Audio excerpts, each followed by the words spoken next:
Hello, my name is Zoey Dees from Gaston Spotlight. Today I'm with wellness speaker and trainer along with the CEO of Trauma Informed Institute, Vernisha Crawford. Welcome to the show. Thank you so much.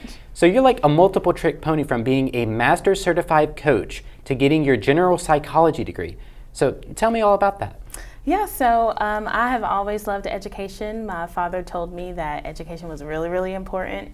When I was younger, my older sister would come home and kind of teach me how to read and write before I even went to kindergarten. And so I've always loved education. So getting my bachelor's degree in sociology, my master's degree in leadership, to now my PhD in psychology, which I'm still pursuing, by the way. It's a journey. It just helps me live life in a better way with all the knowledge that I gain. So what kind of trauma do you see and work with when your clients visit you? So I focus on the community side of trauma. So, which means that I'm not a licensed clinical therapist, so I don't do one-on-one therapy.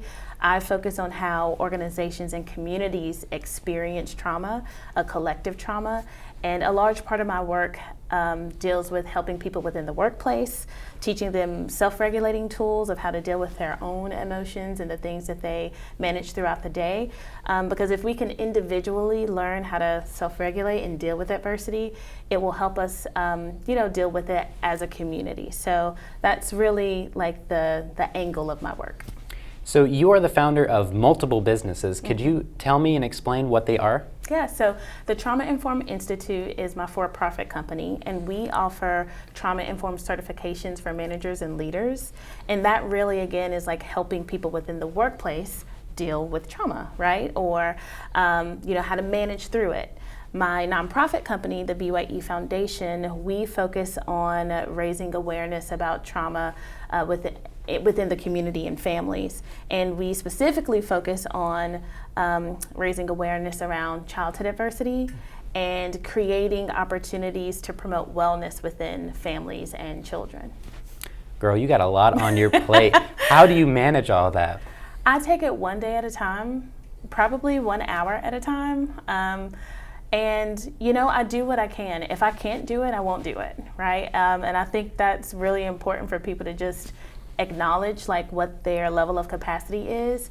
I know that my capacity is probably higher than most people, but it stems from, how I grew up. I'm one of 10. I'm the fourth oldest of 10. And so being in my family, there was just always a lot of things to manage. So this is like my normal. But if I can't do it, I won't. So with somebody dealing with trauma or adversity, how should they reach out? Yeah, well, so I'll say this. Sometimes people don't know that they're dealing with trauma. Some people could just think that life is just really hard for them, and they oftentimes blame themselves. I think one of the first things we can do is just to begin to get more educated on it. So, there's some really great resources out there. I like books over going straight to social media because I know that's what we do nowadays, or we'll Google. But there's a book called The Deepest Well by Dr. Nadine Burke-Harris, and that is a really great place to start, because a lot of the trauma that we deal with as adults is actually linked to something that we have experienced in our childhood, and that's what that book talks about.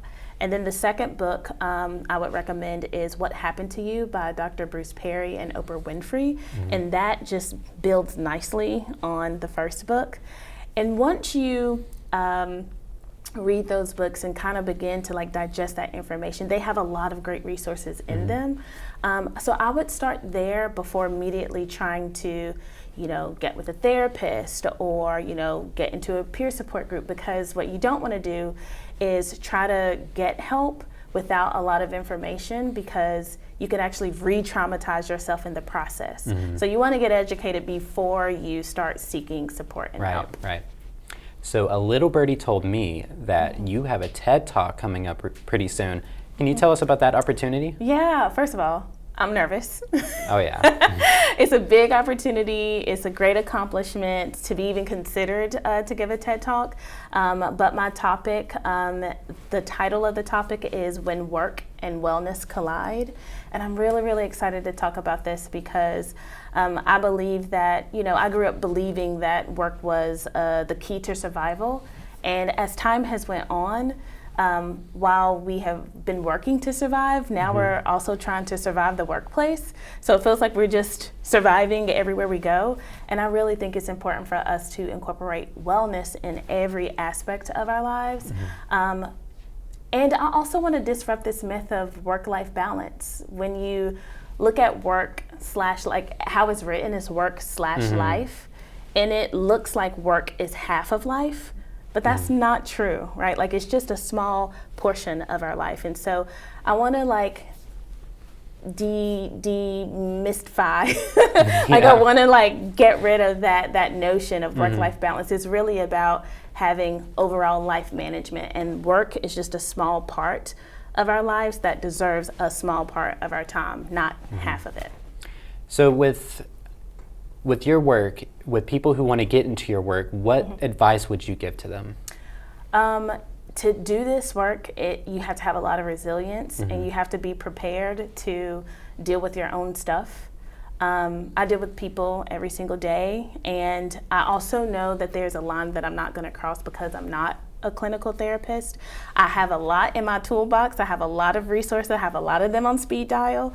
But for someone who wants to get into this work, you have to be willing to go through a healing process yourself. You have to be willing to acknowledge like the things that you've dealt with in your own life. And it's a rocky road, but it's worth it, because I believe that if we begin to start dealing with these things, that we won't pass down these harms to our children and our children's children. Yeah. Well, this has been awesome. You have been awesome. Yeah. Thank you so much for coming on Gaston Spotlight. This has been Zoey Dees, and we'll see you next time. Thank you so much.